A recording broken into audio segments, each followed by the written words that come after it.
What's going on? Welcome back to Financial Journey. So today we're going to talk to you about Rivian. It's been a while since I've done a Rivian video, so I want to go over some of the current data points, what's been coming out associated to Rivian, and where I see things going. Before we get into any of that, make sure to hit that thumbs up, and with that, let's get right to it. So today it is down 1.1%, a lot of volatility, so 1387 kind of the low, 1434 the high. Somewhat low volume. The market's been open 1 hour and there's been 3.09 million shares. That's kind of normal for a Friday, so nothing really to be of concern over in my opinion. But looking back over the last several trading days, you do see somewhat of a reduction and just a lot of selling coming from institutions. So these are all the transactions occurring on the secondary market above $100,000. So far there's been 6 today, a couple of sales. First thing, it looks like some buying right here. So nobody necessarily knows exactly where it is going. A lot of people are trying to digest today's PCE numbers, which relatively, in my opinion, were good. So it came in at 2.6. Forecast is 2.7. The month over month was flat. So generally that is good alongside data from yesterday. So you had GDP, initial jobless claims. So I think right now a lot of the data points are signaling that the economy is relatively strong, and a lot of that does equate to rate cuts. So for the September 18th meeting, you do have a good likelihood of a 25 basis point cut, so a 69.5% chance of that occurring. But on a positive note, the November 7th, so the following meeting, you have a good likelihood of a 50. So I think all in all, that combined with the September 18th is going to be very good for a lot of growth stocks and the whole EV sector, which is very sensitive to interest rates.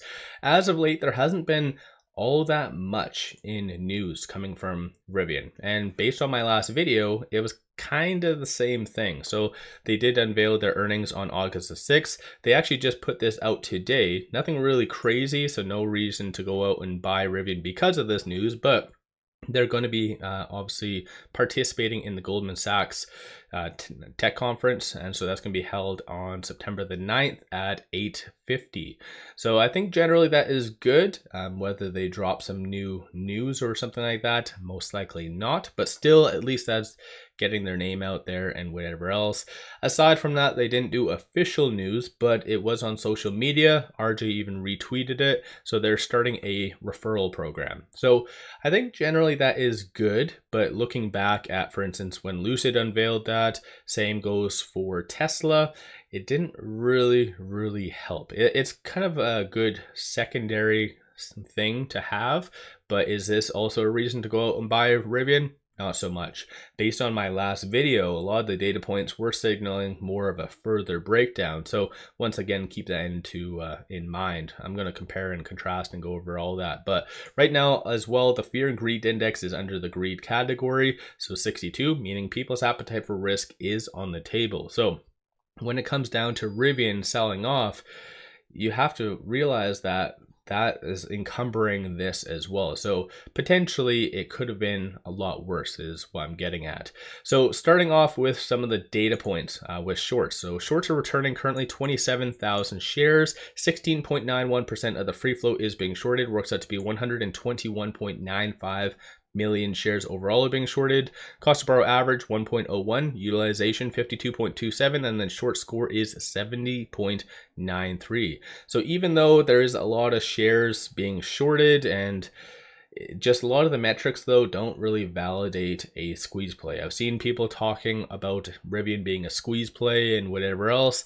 I just don't see it feasible right now, but then again, that's just me. It is interesting to note though that there is a grand total of $1.72 billion in shorts. So there's more shorts or dollar value in shorts than some EVs in general. So that's an interesting point to kind of take away from all this. But nonetheless, though, shorts have been waiting for some negative news to really pounce. They haven't really been doing anything ever since kind of last the week. So they've been just lingering. So, and that's not just with Rivian, that's actually across the board. So I think they were anticipating negative data over the last 48 hours, but clearly didn't come, and if anything, on the flip side, it's been very, very positive. So it's an interesting dynamic to see exactly what will happen. No doubtably, during power hour, you will see shorts a little bit more active to ensure that Rivian does close below that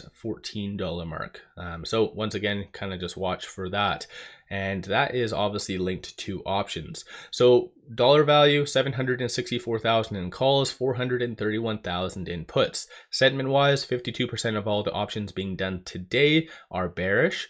And of the call options that are being purchased, you do see a consensus for it to be roughly around that $14.50 to $15 by the next several weeks. So that's the optimistic side. Looking at puts, you do see a consensus for it to be between that $12.50 and $13 range. So we are clearly at a very pivotal point. And I'm going to go over the Elliott Wave technicals and what they are saying. But starting off, this is the current open interest. And what I mean by shorts and market makers want to or will want to ensure that Rivian closes below 14 is that 5,000 in open interest. Even though it's not all that much, they would still rather just to ensure that Rivian stays below $14 to prevent that from being in the money, right? Because if options close at that strike price, so $14 on the mark or even 1 cent higher, it is considered in the money. So just watch for that to be somewhat suppressed. Like I already brought up, these are the transactions occurring on the secondary market. These are some of the transactions occurring on the dark pool. So dark pool is very, very popular, as you can kind of see. So a lot of big transactions there. That is all usually enough linked to shorting and just larger entities. If I'm going too fast, my apologies. Just feel free to pause the video, go line by line if need be. But essentially, when I go over here, this 27,000 is net. So that's them already trading back and forth with each other. And actually, I'll just hit refresh to see if it changed yet. Nope, nothing yet. But still, that is net. So a lot of this right here is just them trading back and forth. A lot of good or big transactions. So let me know your thoughts on that. As of right now, so with it at $13.94, it is trading between these 2 points. So the pivot in this R1. So 13.60 is going to be that next strong support. Flip side, $14.10 is going to be that next strong resistance / target. And so aside from that, in the following trading days, just take note of some of the strong support and resistance points. But quickly popping over to IBKR, you can kind of see this is what the Elliott Wave technicals are projecting. So for as long as it is below this pivot point of $15, which right now it is, then it is anticipated to get back to that $10 range. So not the best. As of late though, you do see no new ratings. So these are all the latest analyst ratings. So 14 days ago, 15, I've already brought all of this up during my last video on Rivian.